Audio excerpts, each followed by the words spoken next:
Hey, everybody, I'm John Granado. You can hear me mornings on ESPN 97.5 and 92.5. That's Josh Jordan. You can hear him on Sunday mornings on ESPN 97.5 and 92.5, giving you all the winners for that Sunday. And you can also see his work at sportsmaphouston.com. Hit subscribe if you haven't yet so you get all of our content here at SportsMap HOU. Hey, Josh, the Yordan and Pena collision in the outfield has Yordan exclusively. Okay, that's it. That's it. He can only DH. That's just not real. I was shocked how many at-bats, only 9 more at-bats as a DH this year than as a fielder. I thought he was DHing a lot more than that, but actually he's been playing the field a lot. He has. I went and pulled the numbers. I think it's only like a few games difference between how many he's played in left field and how many he's played at DH. So I think we all want Yordan to be healthy, and we're all worried about him coming off the knee surgeries, and I get all that.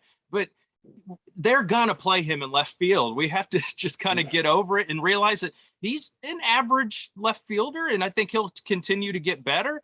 And Minute Maid Park is probably a little bit of an easier park to play left field since it's so much smaller. So, John, I'm just as worried about him on the bases. Every time he slides, I hold my breath. Yeah.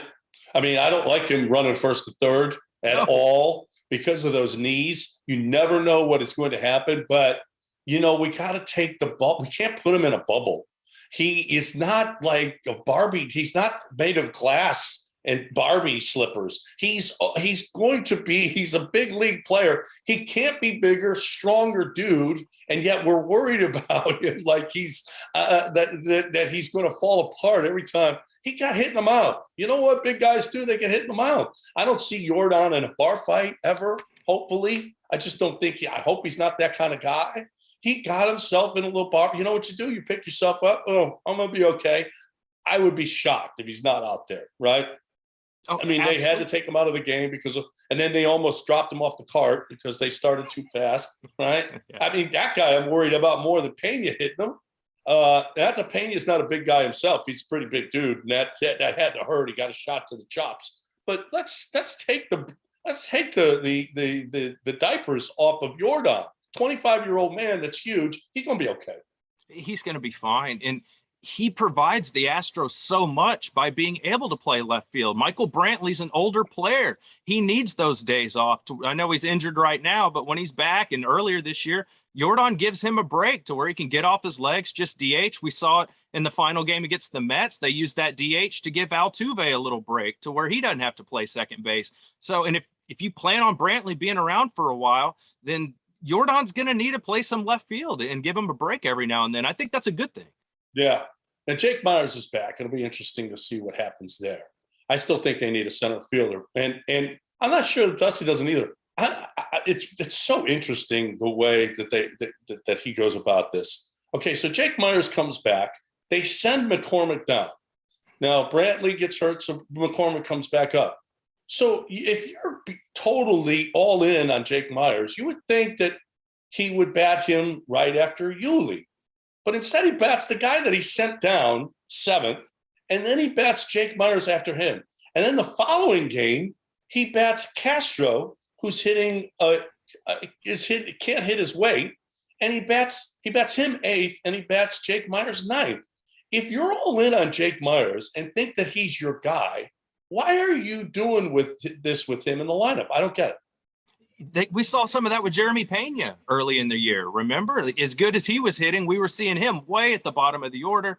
And then I think they like to pull that little trick where, hey, let's put Jake Myers or Pena or McCormick 9th so that they're kind of a leadoff guy for Altuve, the second time through the order. So maybe it's something like that. But now we're seeing Pena up hitting second after Brantley got injured. So you wonder if Myers continues to be productive at the plate, if they'll move him up. But, now Yuli's starting to hit and Bregman's starting to. This is all good news. If Myers is down there hitting 7th or 8th and performing, that's awesome for the Astros. Well, if they bat him 7th or 8th, you're probably right about they want to lead off guy as opposed to Maldonado and Castro leading off for Altuve, being right before. Although Maldonado had a nice little stretch where he was hitting the ball hard, but he's a base clogger. There's no question about it. Having the speed like Jake Myers on right in front of Altuve could give you dividends. However, I don't want I don't want Castro coming up in the situation that he came up in yesterday. and here he hits the home run.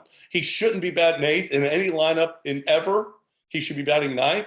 But sure enough, he came through and came up with the big hit right when the Astros needed it. So Dusty, you know a heck of a lot more than we. If Dusty could foresee that, I'll never, ever, ever doubt Dusty again because of what I saw Jason Castro do yesterday. No, Triple D, don't doubt Dusty. Never. You don't want to do that. It may be a head-scratching decision before the game, and we saw that with them moving Yordan to the 3-hole. Well, that makes sense. And that though. worked out. That made sense, though. You had to split up. With Brantley out of the lineup, you have to split up. You only got 2 lefties in the lineup. You want to split them up. And Bregman seems to be doing pretty well in the 4-hole. And, oh, by the way, historically, right now, Yordan should be batting second in the lineup. Yeah. Trout bats second. Judge bats second. Your biggest OPS guys bat second, not fourth.